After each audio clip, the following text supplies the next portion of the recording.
In the winter of 2014-15, a lively debate over leaning in captured the ongoing division among women as to whether and how they might achieve success. Sheryl Sandberg, Chief Executive Officer of Facebook, sparked the controversy with a campaign to encourage women to dream big, forge a path through the obstacles, and achieve their full potential. Women, Sandberg explained in her 2014 book, Lean In: Women, Work, and the Will to Lead, had to learn to adopt aggressive forms of behavior, to ask for what they wanted, to make themselves and their ideas visible. Women, Sandberg argued, simply haven't learned to speak up for themselves. If they could speak up for themselves, they would move forward very quickly. The book soared to the top of the bestseller lists in the United States, but lean-in strategies also inspired bitter condemnation.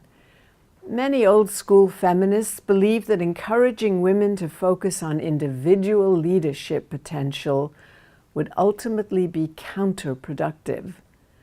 A lean-in strategy, they argued, ignored the needs of women at the bottom.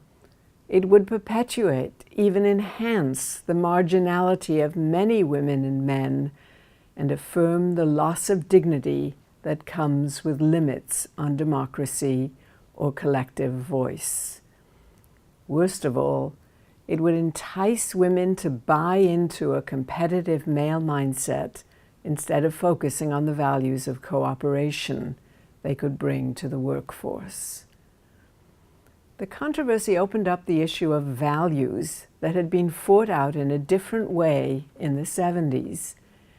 Did women want to work like men? Did they want the success that would come from a 24/7 workday made possible by cell phones and email demands? And could they achieve this in a global marketplace for labor? Or did women want some combination of satisfying work and family life? Even supposing that women wish to enter the labor market on the same terms as men, they face a global labor market that influences their options and possibilities. It's one thing to enter the labor market when it is expanding and jobs are widely available. It's quite another to enter a labor market when jobs are moving overseas and good jobs, unionized jobs, are diminishing. The absence of these opportunities poses obstacles for new entrants into the workforce to claim good jobs at reasonable wages. And it also provokes hostility among those already in the labor force who see their jobs disappearing. The unemployed and underemployed blue-collar males who voted so heavily against Hillary Clinton blamed new entrants, female as well as immigrant, for their discontent.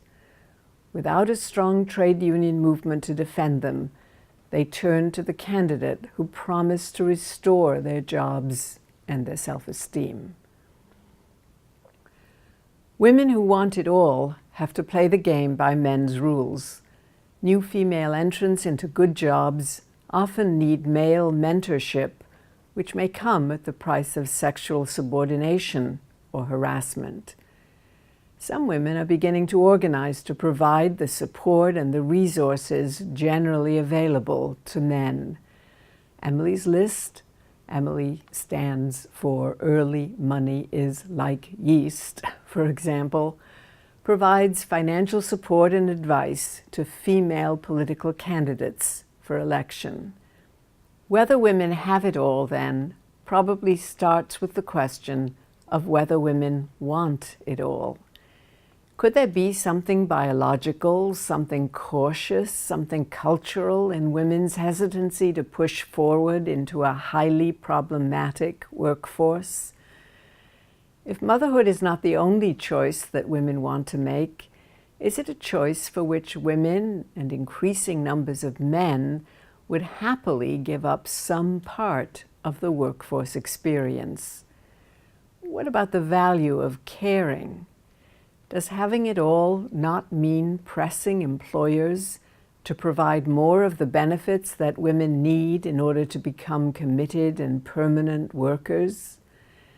Such amenities might include paid pregnancy and parental leaves, shorter days for nursing mothers, adequate health insurance for whole families, subsidized community care, and so on.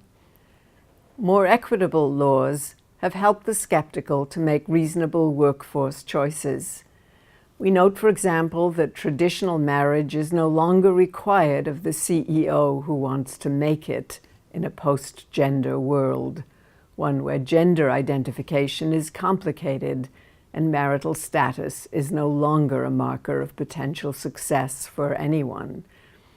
Partly as a result, the age of marriage has gone up exponentially.